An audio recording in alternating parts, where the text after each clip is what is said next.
This video is sponsored by MPB. I've been putting my OM system, OM-3, to the test a lot quite recently, and one comment that I keep seeing over and over on these videos is how does the OM-3 compare to the OM-5? So I thought I'd do a big old video to help you out. And I can see where the confusion comes, to be honest, because on the surface they do seem relatively similar. They're both small, they're both weather sealed, well, smallish, debatable. They both have a 20 megapixel micro four thirds sensor. They both have stabilization. They both have phase detect autofocus. They both have some video features. So on paper, and if you just sort of break it down to bullet points, it does sound like quite a similar camera, but there are a lot of key differences which could make or break which one is the right camera for you. Let's quickly go through some of the aesthetic differences. If you want something super duper portable, the OM-5 is brilliant. I would say the OM-5 footprint is like what I would consider the perfect everyday carry size. It's got everything you need, including an EVF and a tilty screen, but it's still super duper portable and light. The OM-3 is just that little bit bigger and more than usable for an everyday carry, but if size and weight are a factor, then of course the OM-5 is a little bit better in that respect. But when researching this video, this statistic actually surprised me. I was expecting it to be a lot different. The OM-5 is 414 grams, but the OM-3 is only 496. So yes, size, but less so weight. They're not that different. Another thing to consider physically is the OM-5 is a high quality plastic build and the OM-3 is all metal. I think while they're both very well built, it is sort of night and day. You can see that the OM-3 is engineered to be a very premium, precise, high quality, aesthetically pleasing product. Both are weather sealed with an IP53 rating, which seems to be a staple of OM system cameras going forward, which I love to see. So despite the different materials used, they are both weather sealed. In terms of ergonomics, the OM-5 has a cute little grip, whereas the OM-3 is a little bit more flat. In fact, a lot more flat. It's super duper flat. This has not been a negative thing for me personally at all. I actually quite like that the camera dial is where it is. The thumb grip on the back is fine. I've not found it to be too much of an issue, but your mileage may vary. If you know you prefer a little bit of a grip, and if you know that maybe you have larger hands and you need that grip, the OM-5 is better in that respect. But it's really not bad. If you're using primes, it's fine. It's fine, but I encourage you, these things are very, very personal. So if you are torn between these, try and get into a camera shop and try it in your own hands, because some things you can see online, other things you need to experience yourself, and that is certainly one of them. There are dials galore on both cameras with front and back dials for your settings. The OM-3 goes above and beyond in this respect with having the photo and video dial, which I have waxed lyrical about in many videos now, so I shan't linger on too long. But basically it means you can set up your camera in entirely different ways for photo and video and switch between them instantly. This means in high pressure environments, like when I was shooting the photo and video simultaneously in Valencia during the Fire Festival, I wasn't missing out on the action. There was not a moment really where I was looking down at my settings. It was literally a matter of photo, go, go, go, video, go, go, go. If I wanted to change between slow motion or standard video or slow and quick, I could just customize the C buttons on the top. So having the photo video dial is amazing. And it's actually that good. It's becoming a must-have feature for me on my main cameras. As I mentioned, both cameras have EVF and both have articulating screen. The EVF is the same resolution on both, but the screen at the back has got a big bump in pixels and brightness and clarity, and it's 55% more pixels on the OM-3 versus the OM-5.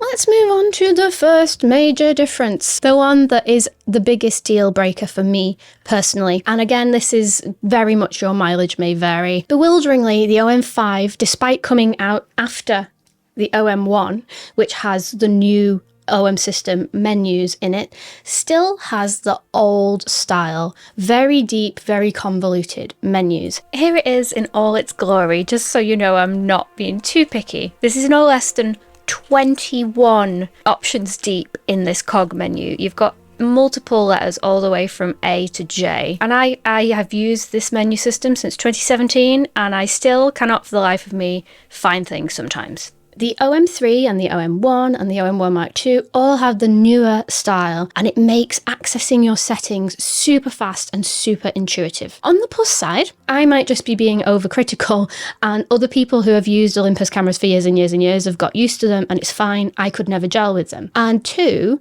there are many ways to customize your camera on both the OM-5 and the OM-3. Both cameras have a My menu where you can find your most used settings and lob them in this menu so you can quickly access your favorite stuff. So you can do the same thing on the OM-5. It's wonderful. And the second thing that you can do on both is have your super control menu, I think it's called. Correct me if I'm wrong in the comments. All you need to do to access this is just press OK, and then you can see all of the most useful settings. Absolutely everything you could probably need in that. As I say, check it out yourself, decide accordingly. Autofocus. This might get a little bit nerdy, lovingly nerdy, not too techy, I promise. A lot of people believe that you've just got two things with autofocus, and that is it's either contrast based or phase detect based. Phase detect is a little bit faster, much more reliable compared to contrast based. Both the OM-5 and the OM-3 are phase detect autofocus, but not all phase detect cameras are made equal. Let me explain some additional things that you should know about to get the most out of your autofocus. First of all, if you're coming from an older Micro Four Thirds camera, like a GM5 for example, the OM-5 will knock your socks off. Jumping from contrast based to phase detect of any level is like night and day. So OM-5 will be a big upgrade for a lot of people coming from other things in the Micro Four Thirds system. The next thing to consider with your autofocus is how many autofocus points a camera has. These are little points on your sensor, as you would assume with the name, and they feed back to the engine or the processor inside the camera and tell the camera the information and how the camera should react. The more points, the better. The more reliable it is, the more information the camera has to work with. The OM-5 has 121 focus points, and the OM-3 has 1,053. So almost 10 times more. And that makes a big blooming difference when it comes to fast moving and unpredictable subjects. On top of that, the OM-3, like the OM-1 and the OM-1 Mark II, these focus points cover the entire range of the sensor, whereas the OM-5, these fewer autofocus points only cover 70% of the sensor, the bit in the middle. Now, it might sound like, what's the difference between 70% or 100%? Doesn't matter. Let me give you a real world example as to why it does. The camera can only adjust to focus when the focus points see something and give the information to the engine, right? When you're shooting something that's coming into the scene, like a bird in flight or a car, the OM-3 and the other cameras that have this 100% coverage can start making decisions the second that thing enters the frame. That could be a wing of a puffin that's just like slightly in frame before it flies into the scene. So that by the time that puffin gets into the center of the frame, the camera has already reacted, the bird is already in focus, and you get the shot you want. With the OM-5, you have to be sort of well into the scene before the camera begins to react, and then by which point it may not have reacted fast enough before the bird has left the scene. This only matters if you regularly want to shoot fast-moving, unpredictable things. If you're just using street photography and maybe talking to camera like this, it won't matter terribly. I just wanted to demonstrate why the OM-3 is so much more advanced. And there's more. There is more. The next layer to autofocus quality is subject detection. The OM-5 has a mode for human detection, but no specific modes for anything beyond that. So no animal detection, no birds, no trains, etc. Your subject detection gives your processor a head start. Without this, the camera is sort of working in the dark each time. So there are 3 levels of subject detection in the OM system. Cameras. Base level, the OM-5 basically doesn't have any of it. Then we have the original OM-1, which does have subject detection, and I had a great old time on Safari using that camera. It's very, very, very good. Above and beyond that, though, we have the new AI subject detection from OM-1 Mark II and also on the OM-3. Now, I blooming hate that people just lob AI in front of something and expect it to mean anything. But in this instance, in the real world, the subject detection on the OM-1 Mark II and the OM-3 is a big jump up from the original OM-1. It's stupidly hard for me to demonstrate this because I can't exactly ask the same bird to fly past twice.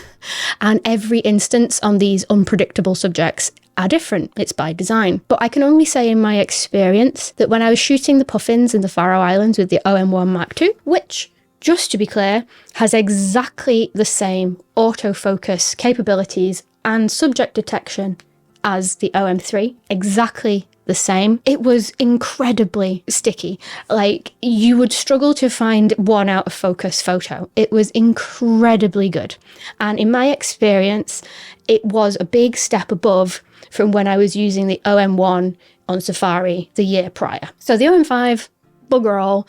The OM-1, excellent. The OM-3, above and beyond. The best on the system. Needless to say, the OM-3 is a huge jump above the OM-5. But of course, it does depend what you shoot to whether you would get the benefit from any of this. Let's talk about the sensor.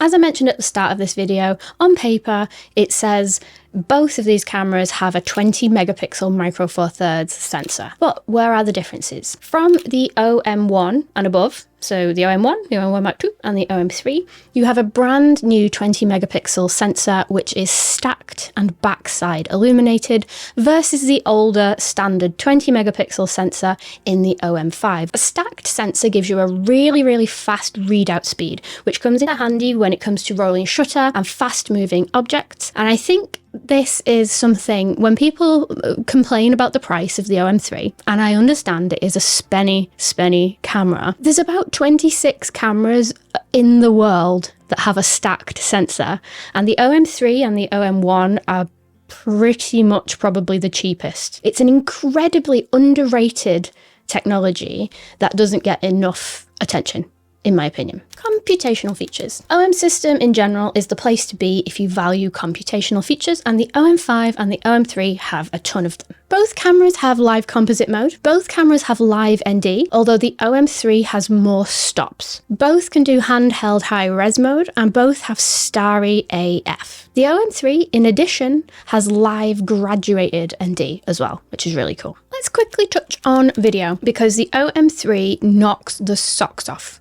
the OM-5, in my opinion.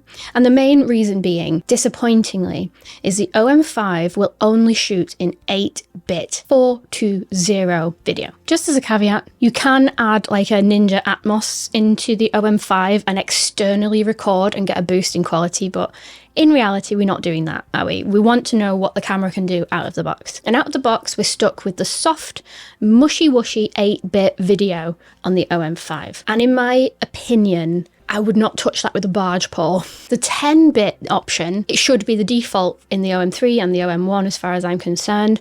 It is much sharper, much better, much more usable, and it is also 422 colour space as well, so there's more colour and more information in the video files in the OM-3 versus the OM-5. I also forgot to mention that on the OM-5 there is a big blooming crop with the 4K as well. You don't get that on the OM-3.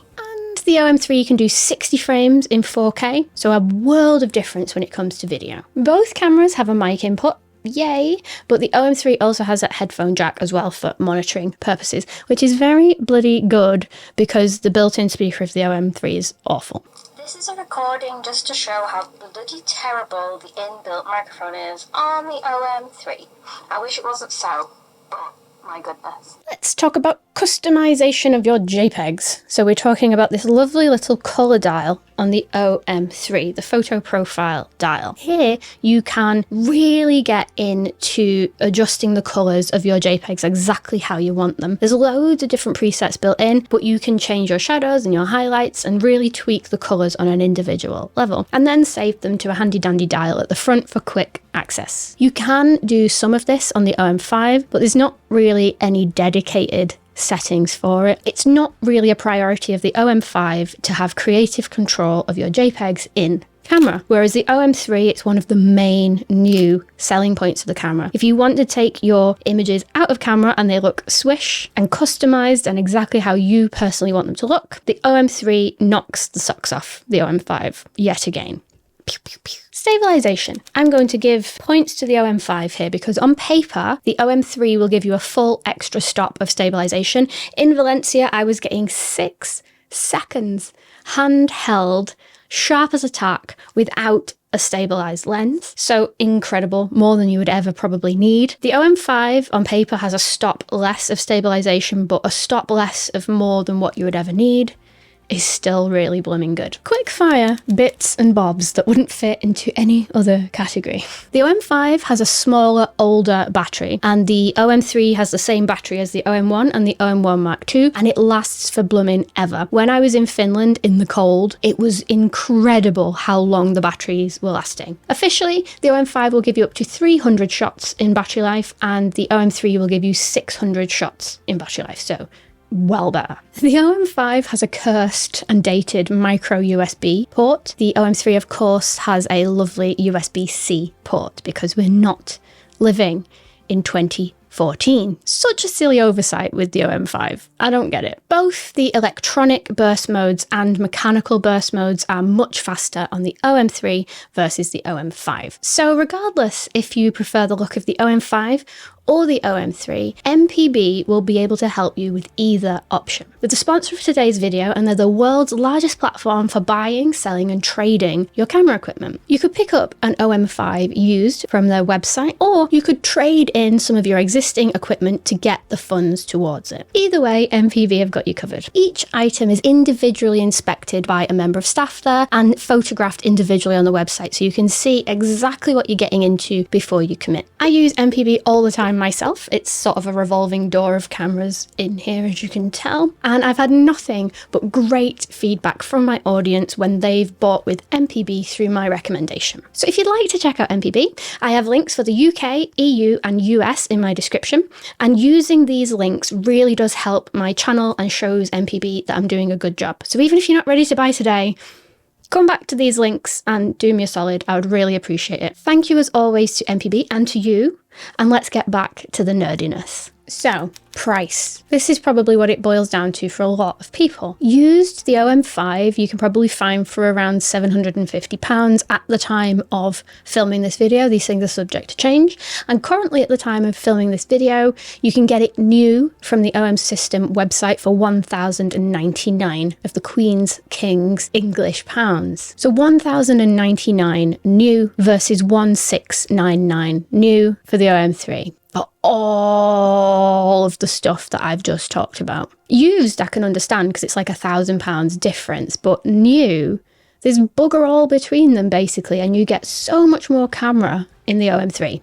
In my opinion, it's a no-brainer. So which camera might be best for you? It depends on what you're going to shoot. If you're not too fussed about any fast-moving stuff and you want something small and gorgeous and weather-sealed and a wonderful everyday carry, the OM-5 is an absolute bargain. I love the form factor, and I know a lot of people will prefer the grip on that camera versus the OM-3. And you do have phase detect autofocus, and you do have a lot of wonderful computational features. And if you're looking for a used bargain, it's certainly incredibly good value for money at the moment. If you're looking for something that you could shoot basically anything you throw at it and you want a flagship camera, the OM-3 is where it's at. There's nothing that this camera wouldn't be able to excel at. And if you want a camera that can do everything, you do pay a little bit more for it, as you would expect. But in my opinion, for my needs, it is worth it. Somewhere between the two sits the delightful OM-1, which will be a little bit cheaper than the OM-3, has a big chunky grip if you're not too fussed about it being an everyday carry, and still is really, really feature rich. So there is something for everybody in this lineup. It just depends on what you shoot